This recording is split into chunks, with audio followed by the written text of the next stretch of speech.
Terima kasih atas kehadirannya kuliah pengembangan energi dan lingkungan. Oh, tadi saya WA Mas Topi ya. Iya, benar, Pak. Sebelumnya saya mau sebelum mulai kuliah, menurut Bapak Ibu untuk kuliah ini selama puasa ini baiknya online atau offline ya?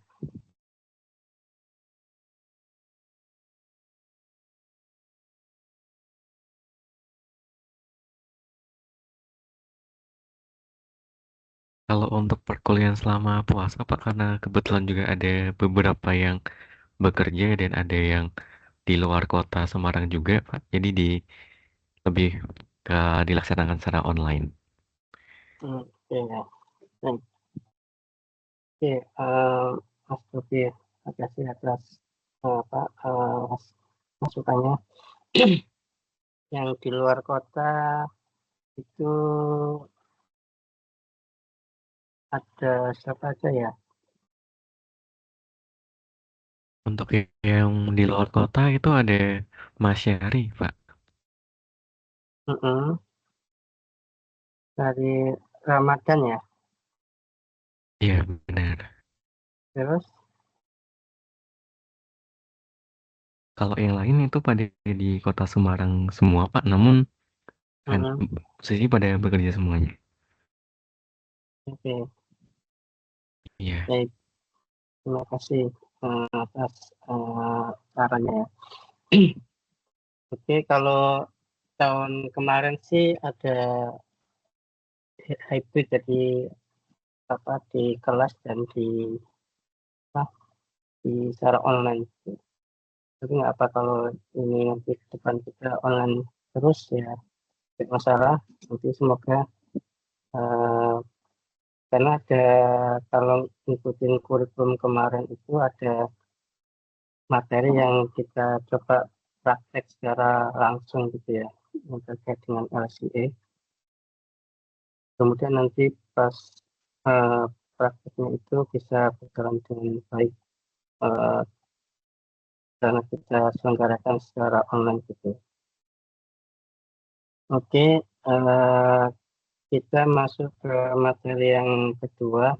Kita masih lanjutkan pokok bahasan yang terkait dengan energi ya. Bisa lihat slide-nya ya.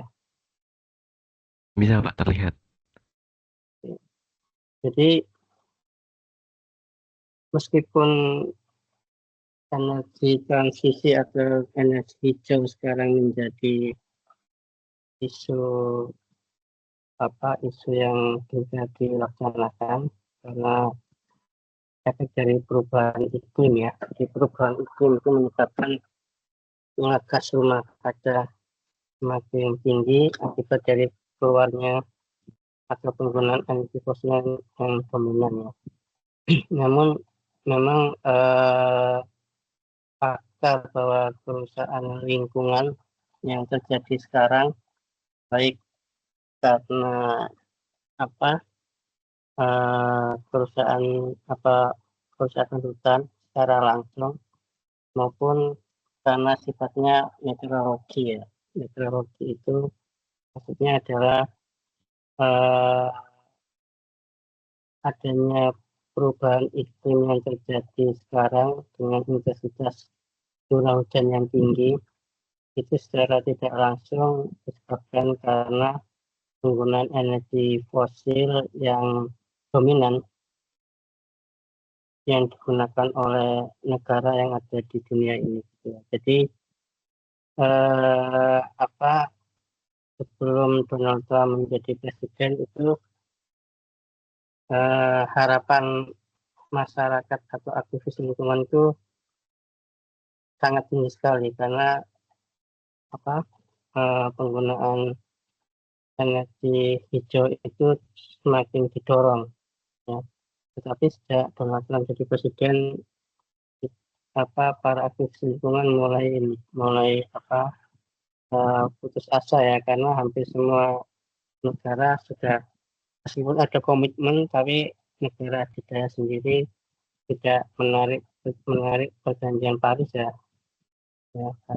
Jadi itu yang menyebabkan laju penggunaan energi itu mulai sekarang berkurang gitu ya, tidak segencar sebelum dilakukan jadi presiden. Nah, namun tidak meskipun seperti itu, tapi masyarakat mulai sadar bahwa lingkungan kita penting ya.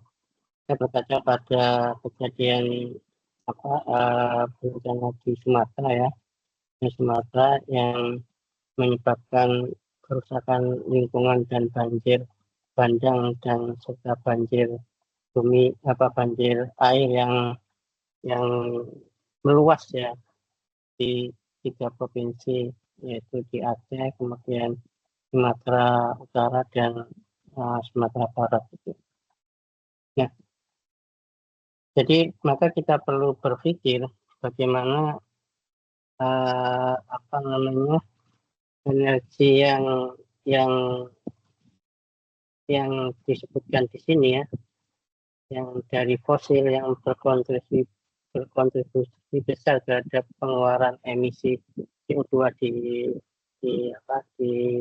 alam, dari minyak bumi, kemudian gas alam dan batu bara, ini supaya sustainable atau supaya berlanjut, kita tetap menggunakan, tapi emisinya tetap harus ditekan. Itu perlu teknologi ya, perlu teknologi dan perlu pemikiran bagaimana ketiga energi ini bisa dipakai, tapi mengeluarkan emisinya itu dikurangi atau diperkecil gitu ya. Nah, kita lihat dulu sejarahnya atau bagaimana pembentukan ketiga fosil ini, yaitu minyak bumi, gas alam dan batu bara. Sebenarnya untuk minyak bumi dan gas alam ini dia bisa jadi satu sistem ya di dalam formasi geologi. Sementara yang batu bara ini berbeda tersendiri. Ya, jadi untuk minyak bumi dan gas alam ini bisa terbentuk dalam satu sistem geologi. Ya. Sementara untuk batu bara ini dia berbeda tersendiri. Jadi dia terpisah dari minyak bumi dan gas alam. Nah, untuk minyak bumi dan gas alam itu saya ilustrasikan di dalam tanah ya. Jadi dia terbentuk di waktu geologi yang sangat panjang ya umurnya. Jadi Bapak Ibu kalau pernah lihat film dinosaurus ya, dinosaurus itu fosil ya, Jurassic Park ya. Jurassic Park itu dulu di bumi itu pernah dihuni oleh dinosaurus. Nah, seumuran dengan dinosaurus itu, alam itu mengalami proses pembentukan. Di antaranya adalah membentuk minyak bumi dan gas alam. Jadi secara teknik memang pengeboran minyak atau pengambilan minyak dan gas alam itu dampak lingkungannya itu lebih kecil dibandingkan dengan pengambilan batu bara secara open pit ya. Open pit itu maksudnya kita ketahui misalkan ini ada batu bara di bawah, kemudian tanah di atasnya ini diambil ya, buang. Kalau Bapak Ibu lihat gambar ini, jadi ini ada formasi batuan gitu ya, yang di sini digambarkan ada warna merah, hijau, dan kuning. Ini misalkan ini batu bara. Ya. Kemudian tanah di atasnya ini harus dibuang. Kalau kita bisa ngambil batu bara, otomatis kalau di atasnya ini berupa bukit atau gunung yang ada tanamannya, ya otomatis tanaman yang ada di sini akan hilang juga gitu. Tanahnya diambil dan tanaman juga diambil. Itu yang batu bara, sehingga efek lingkungannya itu sebenarnya jauh lebih besar dampak dampak negatifnya penambangan batu bara dibandingkan minyak bumi dan gas alam. Nah, untuk minyak bumi dan gas alam sendiri seperti di ilustrasi di sini, ketika eksplorasi atau eksploitasi pengambilan, memang ada kegiatan yang sifatnya itu membuka hutan, tapi tidak luas. Hanya misalkan kita mau survei seismik, gitu. Seismik, maka yang terganggu adalah area yang hanya dilewati oleh dari survei aja, jadi tidak membuka semuanya.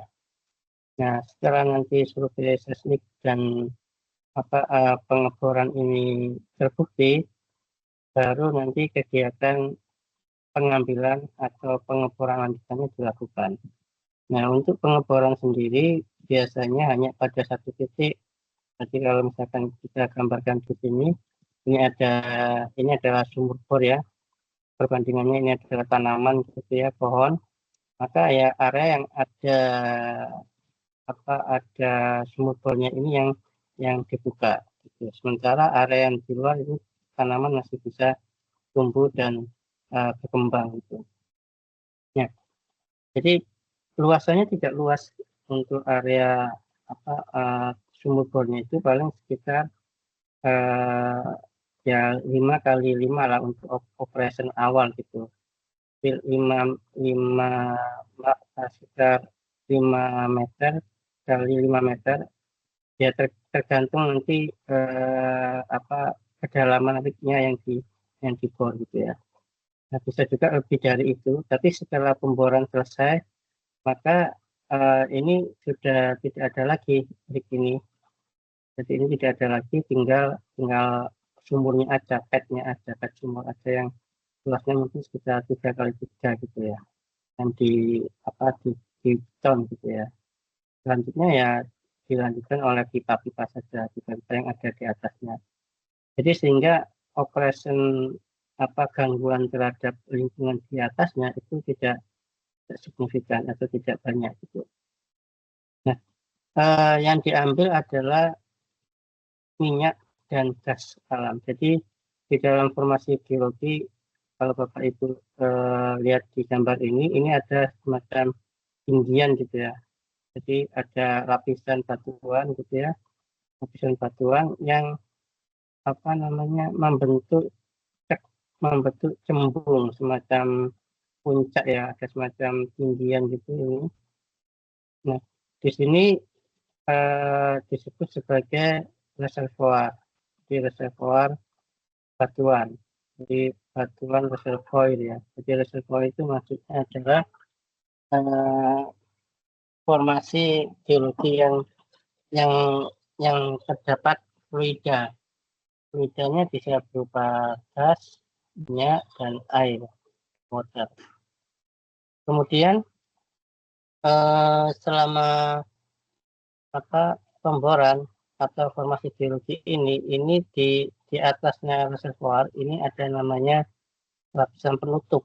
Nah, ini namanya cap rock. Di cap rock itu batuannya ya berupa batuan halus gitu ya, yang menutupi reservoir. Nah, sehingga air atau fluida yang ada di reservoir itu tidak keluar ke dalam, tidak keluar dari formasi ya, dari formasi. Kemudian selain ada reservoir, ada penutup, juga ada yang namanya sumber atau source rock. Jadi source rock itu adalah sumber minyak atau gas ya, sumber minyak atau gas. Nah, reservoir ini source rock ini nanti ketika mengandung minyak, dia bermigrasi atau keluar menuju reservoir. Nah, jadi yang diambil sekarang itu adalah di reservoir. Sebenarnya minyak bisa juga diambil langsung di mana di sosroknya ini. Namun karena posisinya di dalam, biasanya mereka pada ngambil di reservoirnya. Nah, jadi di reservoir ini ada gas ya, di bagian atas gitu ya yang warna merah, kemudian ada minyak di bagian bawah gas dan ada water di bagian bawah dari minyak. Nah, yang diambil oleh perusahaan seperti Pertamina, kemudian perusahaan Exxon, Chevron, dan perusahaan minyak yang lain itu adalah gas dan minyak ini diambil. Jadi diambil, kemudian diproses dan seterusnya. Jadi secara konseptual memang minyak dan gas ini setelah diambil apa berupa bisa berupa gas dan berupa minyak oil ya. Nanti ini akan disalurkan ke kilang-kilang yang di dunia, misalkan di apa kalau di Cepu itu produksinya ada gas ya. Jadi itu nanti akan disalurkan ke apa ke perusahaan atau ke pabrik membutuhkan gas. Nah, ini pembentukan minyak dan gas bumi yang ada di Gunung Geologi. Secara sederhana, seperti yang saya jelaskan atau saya gambarkan ilustrasi di gambar ini. Nah, kemudian sekarang ini perusahaan minyak seperti Pertamina itu untuk mengurangi emisi, jadi seperti tadi ya Kak, apa namanya emisi ya, jadi emisi yang dikeluarkan oleh selama proses produksi maupun proses kegiatan yang ada di sini, ini nanti ada yang namanya emisi. Emisi itu bisa berupa apa limbah ya atau CaO2 yang sifatnya berupa apa liquid ya. Beberapa perusahaan sebelum ketika proses penyulingan di kilang itu kan ada yang dibakar. Jadi emisinya ada yang dibakar. Nanti kan kalau dibakar nanti keluarnya CaO dan unsur yang lain. Jadi kan ada emisi yang dikeluarkan lagi. Jadi kalau Bapak Ibu lihat di pabrik ada proses pembakaran, nah itu sebenarnya itu membakar apa CaO2 dan unsur yang menjadi limbah itu dibakar, kemudian ketika dibakar di flyer itu akan keluar emisi udara. Nah, salah satu solusi atau cara tidak dibakar itu liquid atau limbah dari CO2 yang hasil prosesingnya gas alam dan minyak itu diinjeksikan ke dalam formasi geologi lagi. Jadi seperti misalkan di Jawa Barat ya, ada di Jakarta, itu kan banyak sekali perusahaan industri ya, industri baik industri otomotif, industri apa PLTU dan sebagainya yang dulu rame-rame apa udara Jakarta terkontaminan atau tidak sehat ya. Nah itu sebenarnya salah satu faktor penyebabnya yang sudah diteliti itu yang menyebabkan udara Jakarta kurang sehat itu adalah perusahaan-perusahaan yang menggunakan batu bara sebagai bahan bakar PLTU ya. Dan sekelilingnya itu menyebabkan udara tidak sehat karena memang secara mudahnya memang bakar sama mereka untuk mengurangi apa limba yang ada. Jadi posisi itu yang menyebabkan tadi emisi yang tinggi dari perusahaan-perusahaan yang menggunakan batu bara. Nah, sekarang ada teknologi yang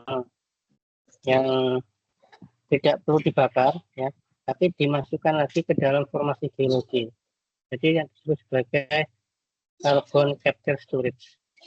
Jadi kalau di Jakarta dan ini sudah menjadi rencana nasional, ya, bahwa perusahaan-perusahaan di sekitar Jakarta itu kedepannya akan emisinya akan diinjeksikan. Jadi kalau istilahnya gini, ini diilustrasikan di gambar ini. Jadi ini adalah di darat, ya, di darat ini ada banyak pabrik, ya, ada banyak pabrik. Kemudian pabrik ini kan akan menghasilkan emisi yang berupa liquid maupun berupa gas itu. Nah, limbah-limbah ini akan dimasukkan, diolah, ya, kemudian diinputkan ke dalam formasi geologi, diinputkan di sini. Oh, di sini sendiri ini adalah perusahaan minyak, ya, perusahaan minyak yang mana dia menghasilkan gas, dan minyak gasnya digunakan oleh pabrik, kemudian limbahnya dimasukkan ke dalam pipa yang dipungai oleh perusahaan minyak, kemudian dimasukkan ke dalam formasi geologi. Jadi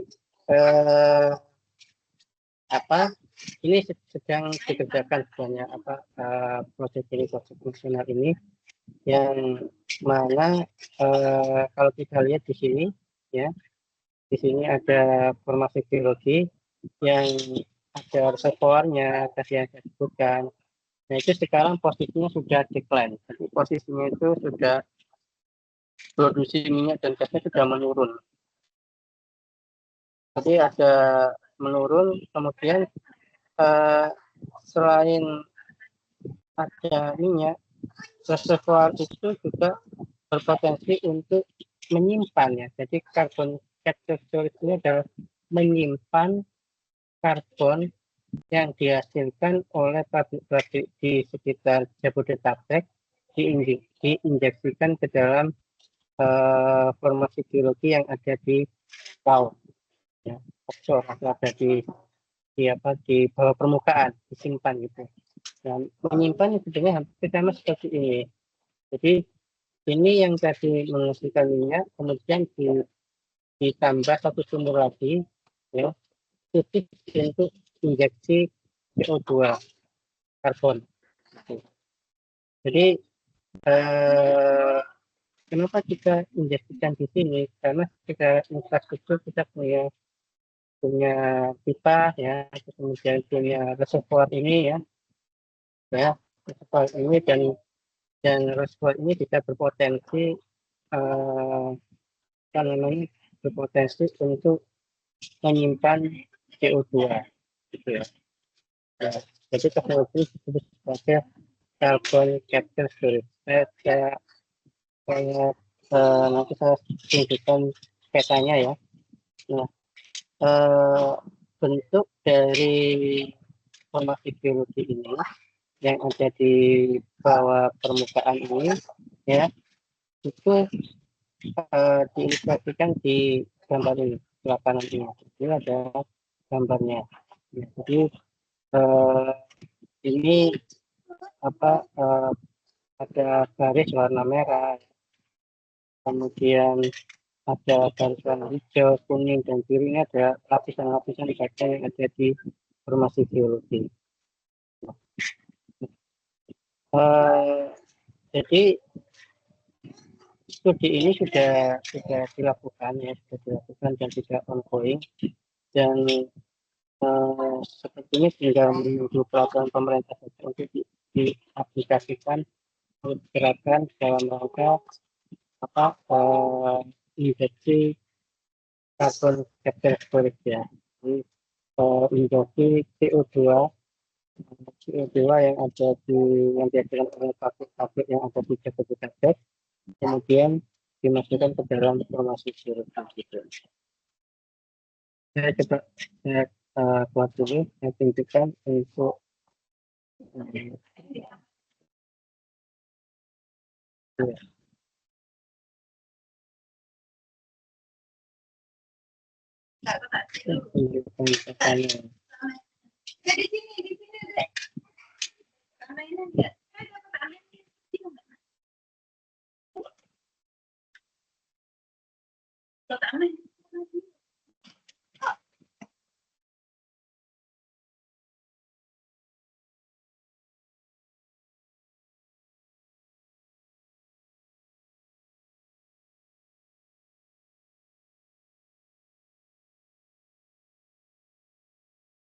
propertinya ada di ini lokasinya ada di sini. Jadi kalau kita lihat ini ada Jakarta ya, kemudian di sekitar sini antara Jakarta sampai Cilegon ini banyak perusahaan-perusahaan di Jabodetabek ini, perusahaan yang nantinya perusahaan-perusahaan ini kan menghasilkan karbon CO2 yang awalnya itu dia bakar aja, dibakar yang limbahnya, kemudian sekarang rencananya dia dibakar tapi diinjeksikan ke dalam laut gitu. Di laut ini, di atas ini ada wilayah atau coupling apa namanya, coupling wilayah usaha pertambangan migas ya, migas yang dipunyai Pertamina ya. Nantinya mereka sebenarnya sudah punya pipa yang disalurkan ke perusahaan-perusahaan di sekitar sini ya. Tidak ada jaringan pipanya ya dari darat ke laut ya, ke laut ya, ada jaringannya. Nah, sekarang mereka mau menambah satu pipa lagi yang khusus untuk menginjeksikan limbah CO2 yang dihasilkan oleh perusahaan itu ke dalam formasi biologi yang ada di bawah laut sini. Ya. Jadi itu konsepnya carbon capture storage.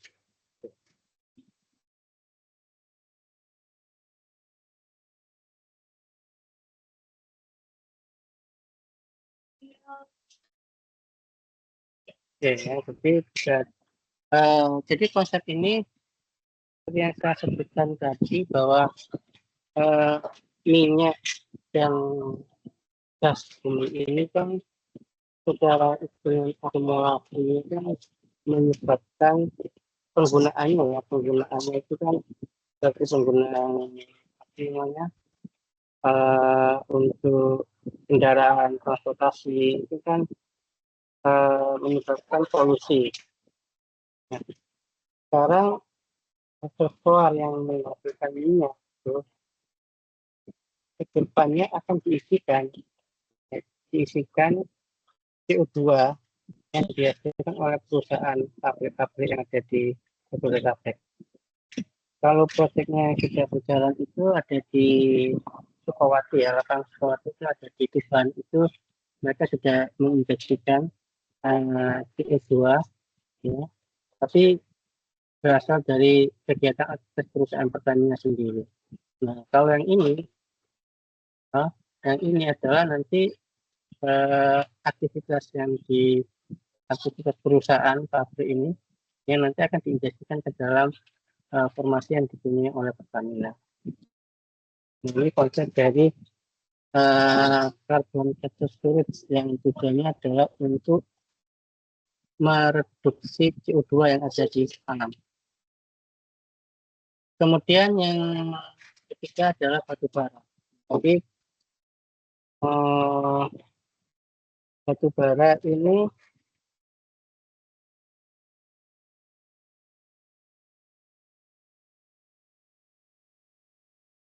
jadi batu bara yang yang dihasilkan di dalam formasi geologi, ya, seperti yang Bapak Ibu lihat di sini, ini contohnya adalah penambangan batu bara ya. Kalau tadi itu penambangan pengambilan minyak dan gas itu tidak membuka lahan, ataupun kalau membuka lahan itu relatif kecil. Nah, sementara yang batu bara ini jauh lebih besar, ya. Jauh lebih besar. Ya. Jadi hutan yang ada di Kalimantan, di Sumatera itu ya terbuka terbuka lebar dan luas itu kan aktivitas penambangan batu bara ini. Jadi saya bisa bayangkan ya, bukit yang dulunya hutan itu, tapi sekarang sudah tidak ada lagi hutannya. Meskipun setelah atau selama penambangan itu bisa dilakukan reklamasi ya. Tapi reklamasi tetap saja tidak akan mengembalikan ke habitat aslinya. Ya. Nah, ini batu bara ya sebagai sumber energi yang paling kotor, tetapi mempunyai nilai kalori tinggi. Jadi kenapa sampai sekarang batu bara masih menjadi andalan, belum tergantikan ya, karena kalori yang dihasilkan ketika proses pembakaran batu bara yang menghasilkan energi listrik itu paling tinggi dibandingkan energi yang lainnya, dibandingkan dengan minyak, dibandingkan dengan gas. Itu yang paling tinggi adalah batu bara ini. Kalau kita lihat batu bara di formasi geologi ya, di sebelah kanan ini ya, jadi kalau ini adalah pengambilannya gitu ya. Nah, di sebelah kanan ini adalah proses kegiatan apa ya istilahnya, itu proses kegiatan di mana sih penyebaran batu bara itu. Nah, sebagai orang yang bisa mengetahui keberadaannya, maka para geologis biasanya mencari apa sim batu bara itu yang paling tebal. Ya, ini adalah ilustrasi gambar lapisan batu bara ya, batu bara untuk motif geologi yang diperoleh setelah kegiatan eksplorasi. Nah, gambar pertama ini adalah gambar lapisan batu bara yang warna hitam ini ya, warna hitam. Kemudian biasanya batu bara akan berasosiasi atau berkumpul dengan batu yang lain berupa batu lempung gitu ya, lempung. Kemudian ini namanya batu pasir, lempung lagi, dan di bawahnya ada batu bara. Nah, kemudian di sebelah kanan ini adalah peta arah sayapnya ya, arah pelampang dari gambar ini ya. Jadi ini selain diperoleh dari data mapping, juga diperoleh dari data pemboran. Jadi data pemboran itu adalah data seperti saat ada sumur bor ya, kita ngebor itu, kemudian kita mengambil batuannya di kedalaman sesuai dengan kedalaman boran gitu. Akan di sini kedalamannya misalkan sampai 100 meter ya, maka kita akan mendapatkan blok yang panjangnya sampai 100 meter. Nah, jadi kalau kita lihat di sini yang paling tebal itu adalah di sebelah kiri ini ya. Kemudian semakin kanan semakin tipis ya. Nah, biasanya yang kita cari batu bara ya nanti yang cari yang semakin tebal, tapi kita nanti kalau kita ini penampangnya dari B ke A ya, jadi ini adalah A, B dari utara selatan gitu ya, yang selatan. Jadi yang paling tebal di B, maka ya berarti B-nya ada di sini. Nah, jadi untuk mencari batu bara yang lebih tebal, maka kita eksplorasi atau mencari di daerah selatan ini. Gitu. tekniknya ya. Nah, semakin tebal, nah, semakin untung buat perusahaan. Kemudian gambar di bawahnya ini adalah gambar lingkungan atau lingkungan geologi yang sebagian sudah ditambah ya. Di sini ada pond ya, ada pond kolam air ya, gas tambang ya. Kemudian di bawah ada namanya jadi ada wash out coal dan ada splitting coal. Jadi ini adalah apa? Tadi ada yang percabangan ini splitting, jadi ini adalah bagian dari splitting, dipecah gitu ya, bagiannya ada yang di atas, ada yang di bawah. Nah ini apa penampakan informasi geologinya yang berupa wash out coal. Kemudian yang gambar D ini adalah ilustrasi model pembentukan batu bara. Jadi batu bara itu terbentuk di daerah delta ya, delta yang sekarang sebenarnya sudah posisinya di darat karena perjalanan geologi dulu awalnya seperti di delta. Nah, batu bara ini ya kalau kita tadi bicara apa namanya reservoir minyak itu yang ini teknologi keberlanjutan. Jadi kan kita kan berharap investasi di investasi energi di bidang minyak bumi dan gas alam ini kan sangat tinggi sekali. Bahkan apa namanya perusahaan sebesar Pertamina ya itu pada tahun 10 tahun yang lalu itu sebenarnya produksinya masih lebih kecil dibandingkan dengan misalkan Chevron yang dulu memegang lapangan di Sumatera Riau Prabu Muli ya. Sekarang sih sudah dikembalikan ke Pertamina lagi awal itu.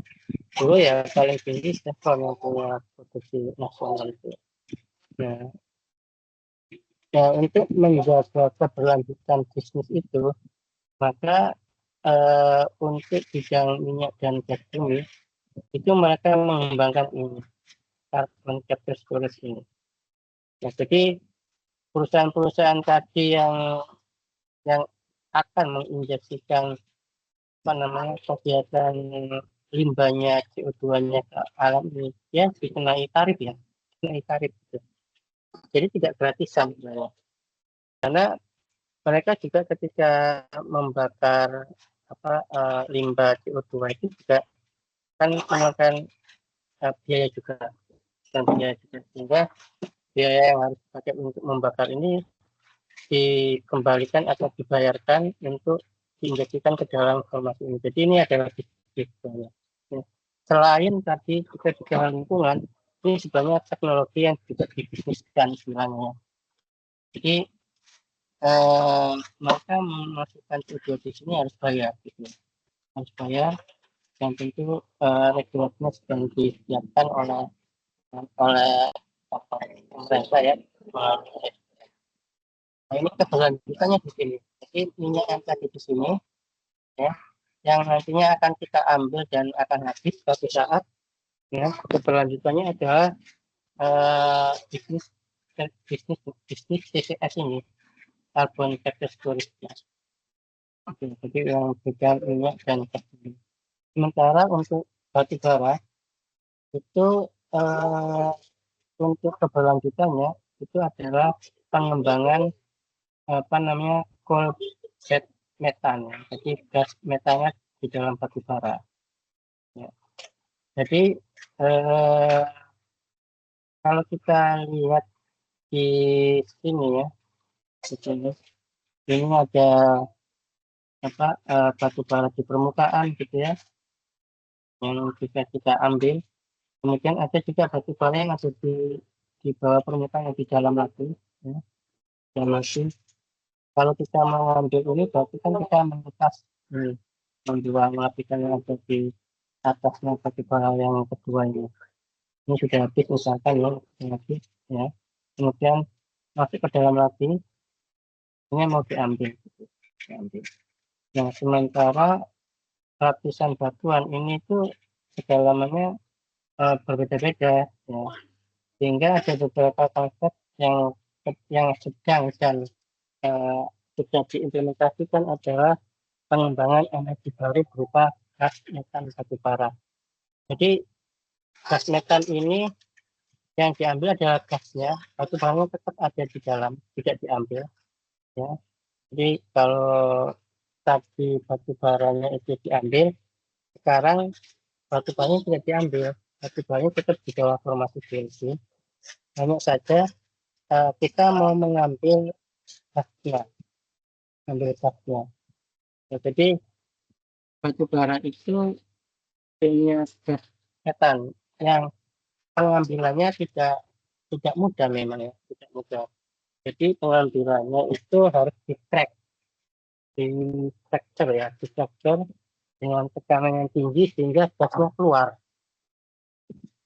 Ya. Jadi di dalam batu bara ada beberapa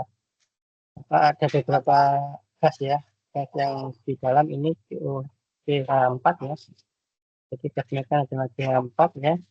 Nah, itu dangkal, kemudian itu juga dia tersimpan di formasi geologi, tapi dia di luar batu bara.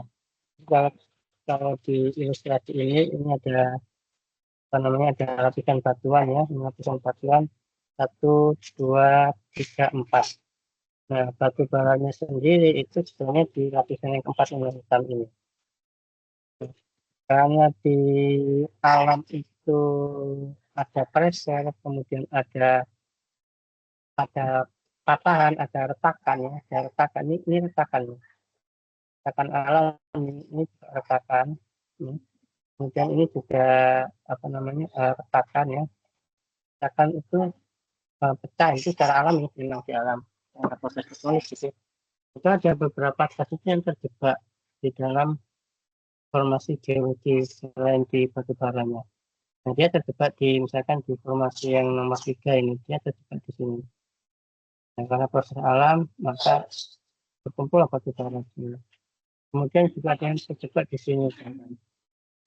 Nah, ketika dia terjebak, dan kita kan perlu eksplorasi di mana sih jembatan-jembatan gas itu. Nah, kita ketahui misalkan di sini. Nah, maka kita ngebor langsung kita dapatkan gas metannya. Tidak perlu kita melakukan tidak sampai menyentuh formasi targetnya atau formasi batu baranya. Ya. Jadi kalau ini sudah habis, maka kita perlu ke dalam lagi supaya sumur ini tetap bisa kita gunakan. Kita perdalam ngebornya dan dilakukan proses fracturing. Nah, ini fracturing ini yang sedang dikembangkan di beberapa perusahaan batu bara yang ada di Indonesia. Jadi gas metan ini menjadi energi baru keberlanjutan dari bisnis batu bara. Ya, dari bisnis batu bara. Jadi lapangan batu bara yang kita sudah ditutup sekarang ini bisa dikembangkan lebih lanjut dengan pengembangan gas metan ini. Namun memang pengembangan ini butuh investasi yang mahal ya, yang mahal. Kalau tadi kita misalkan satu bara menjual satu tahun sudah ada, gitu kita tinggal ngambil kan, kemudian dijual, ya dapat uang. Nah, kalau ini kita tidak ngambil batu baranya, tapi kita impor dulu di kedalaman tertentu barangnya ya, baru kemudian di fracture ya, di fracture. Nah, teknologi fracture pun untuk Indonesia itu memang baru ya, karena membutuhkan biaya yang lebih tinggi dan investasi yang lebih besar gitu ya. Nah, jadi konsepnya adalah ini adalah batu bara, kemudian di frac itu diisi diisi fluid ya, fluida sehingga batu baranya pecah, dan pecahnya ini akan mengeluarkan gas. Nah, kemudian yang diambil adalah gas ini yang kita ambil, terus kemudian bisa menggerakkan turbin gitu ya. Jadi ini proses bisnis kelanjutan dari batu bara. Nah, kalau saya lihat di website-nya SDM, nah itu sudah banyak perusahaan, ada sekitar 54 perusahaan yang meminati CBM ini. Jadi CBM itu kalau metal tadi ya, yang dihasilkan oleh proses fracturing ya, dan mempunyai area eksplorasi dan prospek gitu. Nah, di Indonesia sebenarnya ada di beberapa lokasi ya, ada di Kalimantan, kemudian ada di Sumatera gitu ya.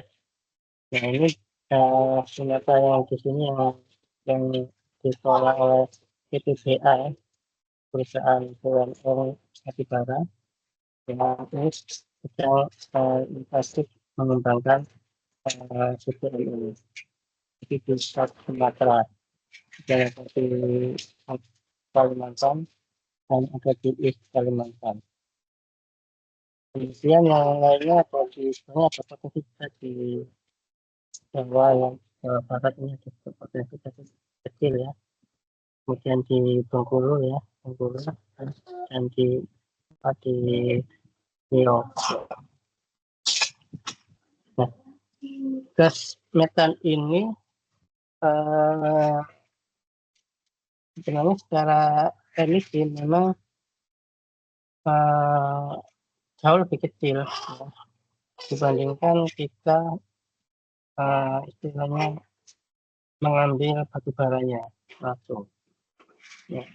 Jadi dari segi dampak lingkungannya ya, yang positif ya, kalau CBM mengurangi emisi metan. Jadi kalau kita tadi batu bara, ngambil batu bara kan kotor dan emisinya lebih tinggi. Sementara batu baranya tidak diambil, kita hanya mengambil metannya aja ya. Nah, itu emisinya lebih kecil.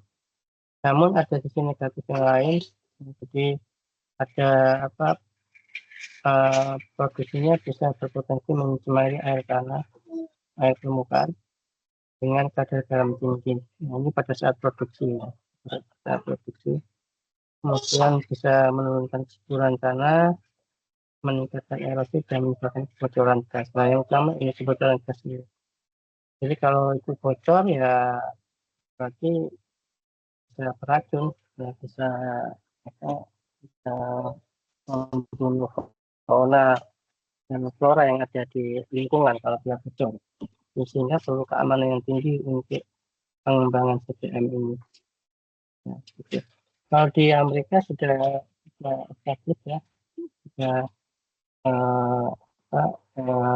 banyak dikembangkan di Amerika dengan CBM ini.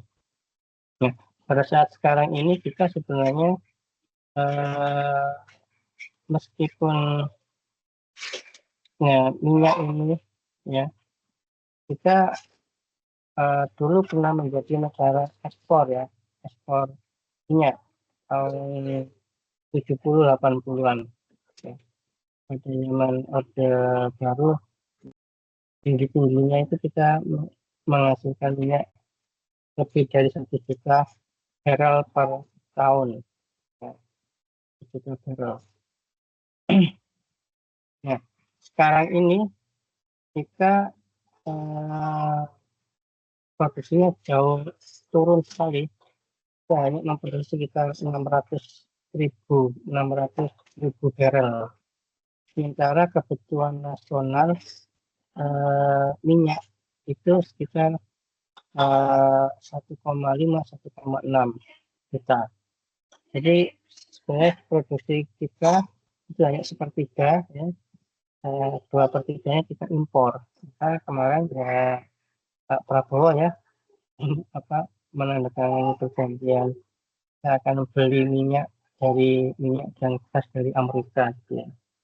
Memang faktanya kita memang kekurangan minyak dan gas ya. Tetapi sebenarnya potensi kita masih ada ya. Jadi lapangan-lapangan minyak kita itu eh, belum belum banyak dieksplorasi ya, dan belum banyak dieksploitasi sebenarnya ya. Nah, ini karena ya kondisi ekonomi kita, investasi di minyak dan gas ini belum investasi besar. Ya kita sekarang beli aja lah ya gitu, gampangnya gitu ya. Ya, oke. Kemudian selain tadi ini pembahasan tadi ya, yang saya simpulkan gitu ya. Jadi minyak dan gas bumi ini, minyak ini ya. Jadi eksplorasinya itu di basement ya, di basement dan frontier area. Ya. Tapi sebelumnya ada yang mau ditanyakan dulu sebelum saya sampaikan. Silakan kalau ada yang mau ditanyakan.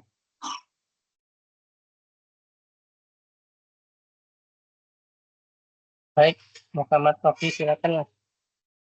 Oke Pak, terima kasih sebelumnya Bapak izin bertanya tadi untuk terkait materi carbon capture storage Pak. Tadi kan dalam prosesi penyimpanan karbon itu kan CO2-nya kan diinjek ke dalam bawah tanah seperti itu pada formasi geologi. Kira-kira untuk CO2 yang tersimpan di bawah tanah tersebut apakah memiliki impact terhadap lingkungan tersendiri Pak atau aman-aman saja seperti itu? Baik. Oke, ada yang berikutnya tadi Mas Syahri Ramadan, silakan itu sekali saya jawab.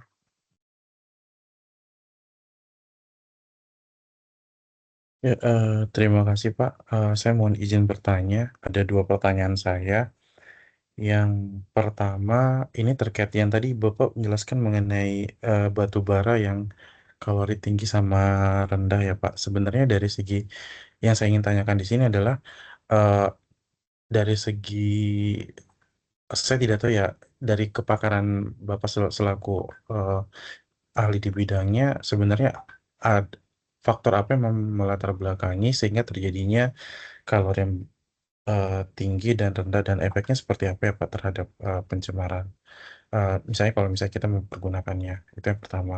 Dan yang kedua, saya pernah mengikuti salah satu kebijakan dari KLH yang sempat memberikan suatu apa yang namanya ya bisa dibilang kebijakan sih Pak terhadap PLTU pembangkit listrik tenaga uap berbahan bakar batu bara yang dimana di situ eh, instruksi dari KLH itu sempat memberikan statement untuk melakukan pengukuran parameter merkuri di dalam batu bara.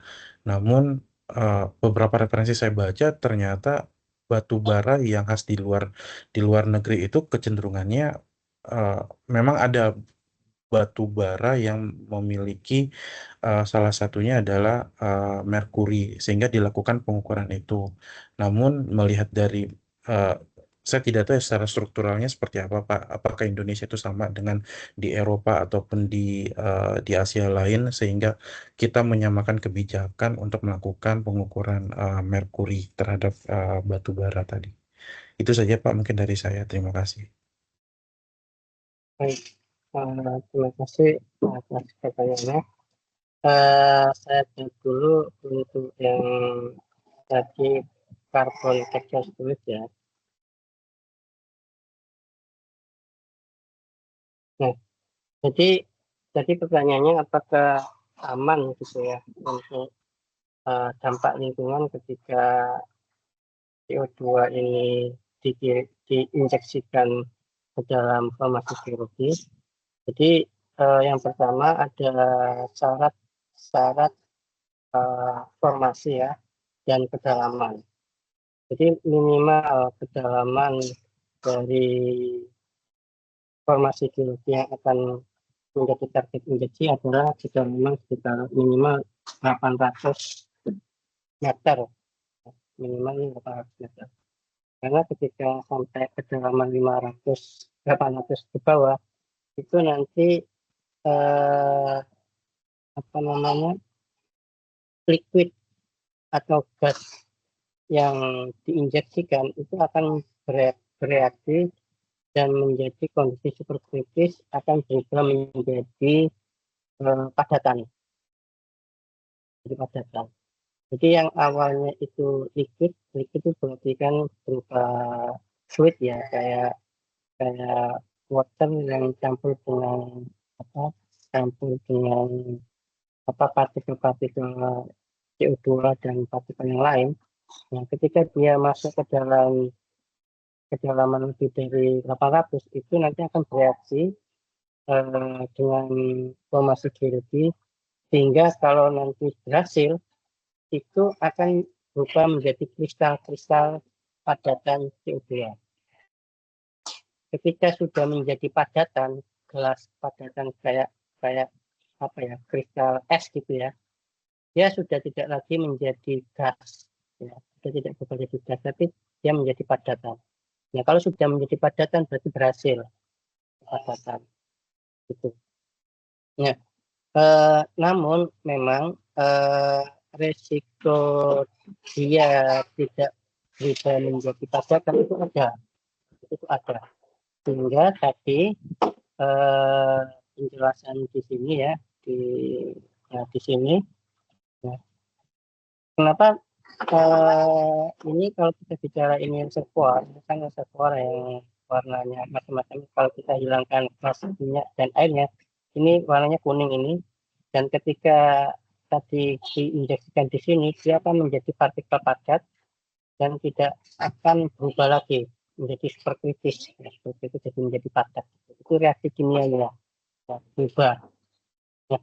Namun kalaupun dia tidak berubah menjadi gas, tidak berubah menjadi padat, tetap menjadi gas, dia tetap tersimpan di sini dan tidak bisa keluar karena di sini ada namanya caprock, penutup. Nah, ada penutup. Ini penutup ini biasanya berupa lapisan baku lempung yang tidak bisa dilewati oleh fluida, baik itu fluida yang berupa gas maupun yang berupa liquid, ya. Jadi ini tetap akan aman tersimpan di sini, gitu. Karena memang kita mencari formasi geologi yang berupa selain ada reservoir untuk menyimpan CO2 tadi, dan ada lapisan penutupnya atau pelindungnya. Ini perisainya, bahasa kampanye perisainya. Ya. Nah, perisai ini tetap aman kalau memang perisai ini tidak ada fracture, tidak ada rekahan, gitu. Sehingga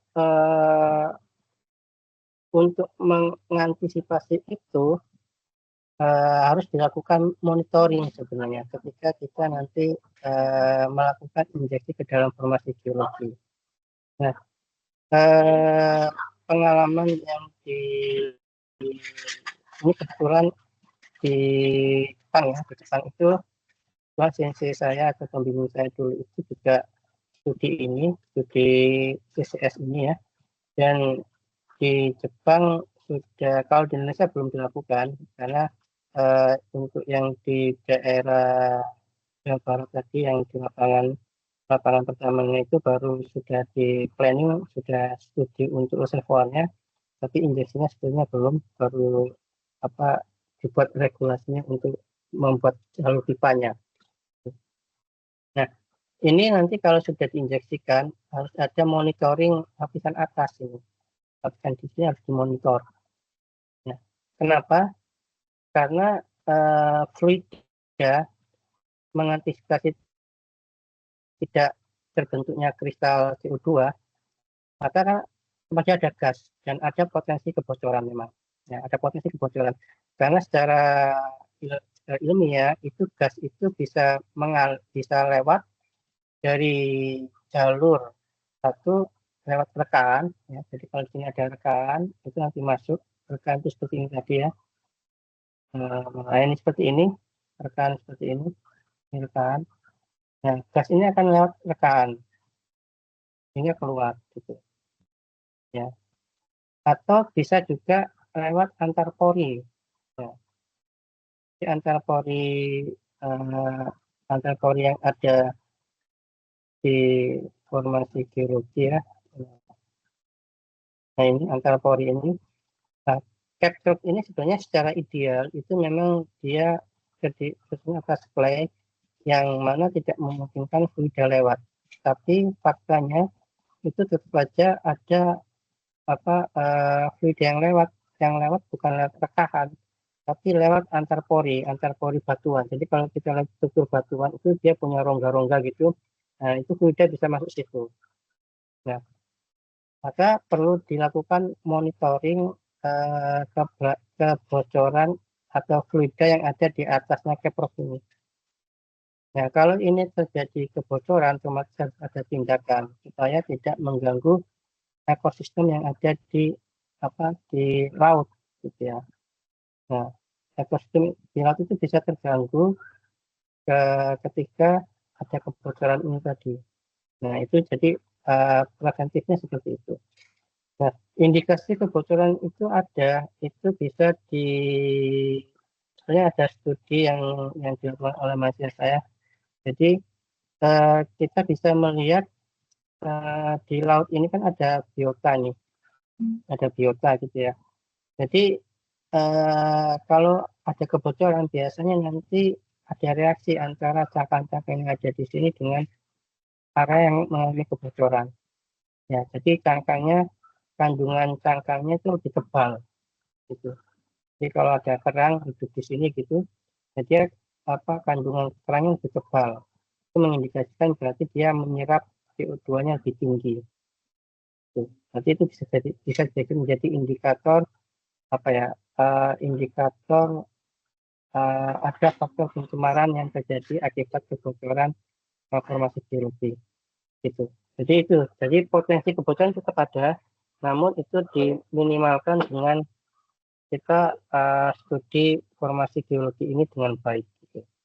Itu untuk yang jawaban saya untuk Mas Pasti ya terkait dengan dampak lingkungan untuk injeksi CO2. Kemudian tadi pertanyaan dari Mas Fahri ya terkait dengan batu bara yang punya kalori tinggi dan kalori rendah. Itu pertanyaan pertama itu gimana Pak batu bara yang kalori tinggi dan kalori rendah. Yang benar ya di dalam formasi geologi, sejarah geologi itu bisa menghasilkan batu bara kalori tinggi dan kalori rendah. Itu yang pertama. Yang kedua tadi pertanyaan terkait dengan merkuri ya, merkuri yang ada di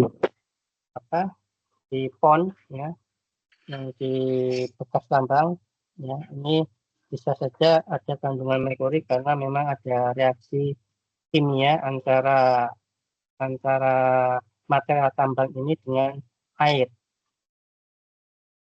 Untuk yang pertama, kalori tinggi itu biasanya kalau kita lihat di gambar ini ya, jadi Bapak Ibu lihat ya di gambar ini ilustrasinya di sini ada sungai gitu ya, ada sungai. Nah, kemudian di sekelilingnya ada rawa. Ini ada rawa yang warna hijau ini ya, hijau ini adalah rawa sungai. Nah, batu bara yang kalori tinggi high grade itu biasanya terdapat di rawa ini pembentukannya. Nah, ketika ada intervensi sungai dan ada gambar ini ya, di gambar ini ada namanya wash out ya. Wash out itu ada semacam erosi ya, akibat sungai yang ada di sini crack kemudian masuk ke dalam rawa. Nah, ini menyebabkan batu bara menjadi menjadi kualitasnya rendah, menjadi kualitas rendah atau kalorinya rendah. Nah, jadi itu secara geologi itu bisa dijelaskan ya, umumnya yang kalori tinggi itu berada di area hijau ini, sementara yang dekat dengan area hijau yang terinfiltrasi ya oleh supply atau batu pasir. Nah, ini yang menyebabkan batu bara itu menjadi kalori rendah. Nah, nanti secara geologi kita bisa memodelkan mana daerah yang batu baranya bagus ya, mana batu bara yang tidak bagus gitu ya. Itu jawaban yang pertama. Nah, jadi secara geologi bisa dimodelkan dan bisa diketahui sebarannya kemana. Misalkan peta ini, kalau saya bilang peta ini ya, secara ini kan peta ini memang maaf agak kecil ya, tapi penampang ini bisa dilihat di sini dari A sama B gitu ya, A sama B, kemudian B ini di utara ya, kemudian yang A ini yang B ini di selatan, yang A ini di utara. Nah, kalau kita lihat sebaran litologinya, ini yang B yang di selatan ini lebih bagus. Nah, jadi di sini lebih banyak area rawannya itu lebih dominan ya, yang warna hijau ini dibandingkan yang ada di sini. Kalau yang ada di sini dia berarti ada infiltrasi dari air sungai atau material sungai. Nah, sehingga di sini batu baranya relatif lebih rendah dibandingkan yang di selatan. Nah, itu bisa diamati dari hasil eksplorasi para ahli geologi ya, mengetahui kemana sih sebaran kualitas batu bara dengan high kalori itu ada di mana saja. Itu untuk yang pertama. Yang kedua adalah terkait dengan merkuri. Nah, apakah standarnya sama terkait dengan pencemaran lingkungan gitu ya? Nah, tentu tidak bisa disamakan ya secara standar lingkungan di negara maju seperti Australia dengan standar lingkungan di negara kita. Artinya tidak bisa disamakan. Karena kalau disamakan nanti memang tuntutannya berat untuk pengusaha. Nah, berat untuk pengusaha.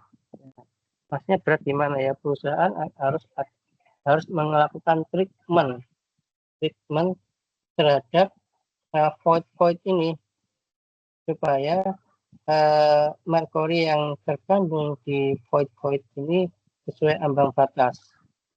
Nah, jadi kalau misalkan ambang batasnya misalkan di internasional itu 10 ppm misalkan per liternya, kemudian kita terapkan ya perusahaan harus menginvestasikan lebih besar lagi untuk mengembalikan kondisi lingkungan yang ada yang kondisi merkuri yang ada di void ini ya, sebelum ini dibuang ke alam ya. Jadi setiap perusahaan batubara itu harus punya namanya pon penampungan air asamnya, air asam. Nah, air asam ini kan mengandung merkuri tadi. Nah, ini harus dikelola dengan baik dan harus di treatment ketika dia melebihi ambang batas, baik merkuri maupun unsur kimia yang lain. Sebelum nanti air ini dibuang ke sungai. Nah, sebelum air ini dibuang ke sungai gitu. Jadi ada pintu masuknya nanti untuk saluran yang menuju ke sungai sekitarnya. Karena ini kalau ini kan bisa membludak, ini bisa overflow ya, bisa overflow. Nah, overflow ini pasti akan dibuang ke lingkungan yang paling mudah ya, ke sungai gitu. Ini harus ditreatment dulu. Jadi kalau merkurinya itu standarnya pakai internasional ya kebutuhannya berarti teknologi treatmentnya ya harus ikutin internasional, dan sebetulnya itu memberikan perusahaan tambang gitu ya. Ya, jadi kita harus punya standar sendiri. Jadi tidak mengikuti standar internasional. Kalaupun dipaksakan ya pasti perusahaan akan teriak. Itu ya. Itu untuk jawaban yang kedua. Oke, saya lanjutkan ya.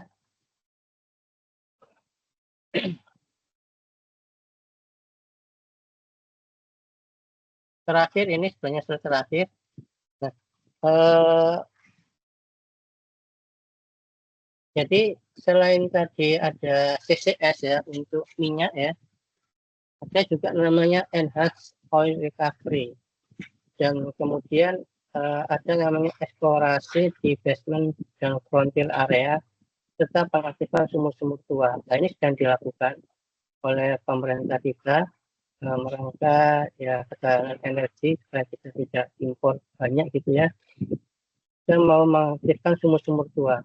Jadi sumur-sumur tua kita sebenarnya banyak peninggalan Belanda ya, bahkan di Cepu itu ada sumur tua zaman Belanda yang sekarang masih istilahnya masih dikelola oleh warga lewat BUMD.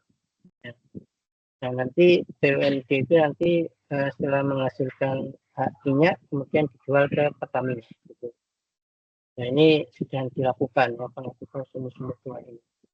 Selain pengaktifan sumur tua, juga kita perlu melakukan eksplorasi. Jadi eksplorasi itu tujuannya adalah mencari minyak. Nah, mencari minyak. Kalau tadi Bapak Ibu lihat di sini ya, nah di sini, ya ini kan ada yang warna merah ya, warna merah, ya. Kemudian di atasnya hijau, kuning, biru ya. Nah ini minyak ada di sini nih awalnya. Jadi awal mulanya Pertamina ngebor di sekitar sini dapat minyak. Ya. Kemudian sejak tahun 2010-an, nah itu Pertamina coba memperdalam sumurnya. Jadi ini sumur diperdalam, sampai ke dalam sini nih, sampai ke warna merah ini. Nah ternyata yang warna merah ini kok ada minyak ya, keluar minyak gitu. Jadi yang merah ini sebenarnya namanya basement. Jadi basement itu batuan yang lebih keras ya. Ternyata ada minyak di sini. Jadi ini adalah semuanya basement ini. Basement. Nah sekarang eksplorasi karena di sini sudah habis ya, habis. Pertamina mulai mencari yang lebih dalam. Nah, akhirnya dapatlah di basement. Sehingga eksplorasi sekarang mulai diarahkan ke arah basement. Ke arah basement untuk mendapatkan minyak yang lain gitu ya. Dan di arah frontier area. Dari frontier area ini daerah-daerah yang sulit eksplorasi di Indonesia bagian timur itu sudah mulai dikasih untuk eksplorasi di frontier area. Nah, jadi ini untuk keberlanjutannya untuk minyak bumi, ya. Kemudian untuk batu bara tadi supaya kita menjaga lingkungan itu dampaknya lebih kecil, maka sekarang mulai ada namanya undercoal mining. Jadi yang awalnya open pit ya, untuk dibuka, sekarang kita buat terowongan untuk untuk undercoal mining ini ya, seperti perusahaan Barit Adaro itu sudah melakukan, kemudian Barito Group ya itu juga sudah mulai FS untuk undercoal mining. Jadi harapannya itu gunung ya, gunung yang di bawahnya ada batu bara, gunungnya ini tetap ada ya, tetap tidak dikupas ya, namanya disebut sebagai undercoal mining. Nah, artinya seperti ini. Nah, ini batu bara ya, kita membuat terowongan nih, terowongan ke sini ke bawah ke bawah sampai ketemu batu bara. Nah, yang kita ambil adalah batu baranya yang ada di bawah sini. Tanpa membuang overburden atau lapisan di atasnya. Kalau yang ini yang ini kan open pit mining. Jadi ini diambil semua, jadi gunungnya ini juga hilang gitu ya, tanamannya hilang. Nah, sekarang yang dilakukan adalah underground mining. Jadi kita lapisan yang ada di sini tetap ada, kita buat terowongan masuk ke dalam dan kita mengambil batu baranya ada di sini. Memang ada dampak lingkungannya, pasti ada dampak lingkungannya yang agak berat memang terjadi amblesan ya, amblesan dari karena ini sudah nggak ada, maka ada potensi amblesan runtuh. Ya. Tapi lapisan tetap ada gitu ya. Jadi gunung yang ada di sini tetap ada gitu ya. Kita ambil ada yang di bawah ini, dibuat terowongan gitu. Namanya underground coal mining. Kemudian yang kedua adalah pengembangan teknologi mesin pembakar coal yang lebih efisien. Ini yang dibuat dan dilakukan ini, yang berjalan ini. Yang terakhir adalah ya coal bed methane ini. Terakhir. Itu materi yang bisa saya sampaikan ya. Terakhir sudah selesai.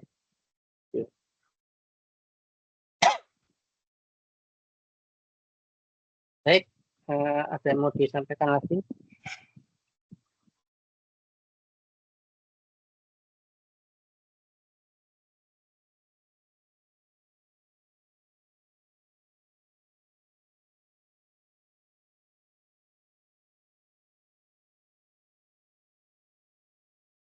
Oke, kalau tidak ada, saya cukupkan sekian ya. Terima kasih atas kehadirannya. Selamat sore dan assalamualaikum warahmatullahi wabarakatuh. Waalaikumsalam Waalaikumsalam wabarakatuh. warahmatullahi Terima wabarakatuh. kasih Terima banyak, kasih, Pak. Pak. Ya, sama-sama. Selamat berbuka ya. Terima kasih, Pak. Assalamualaikum.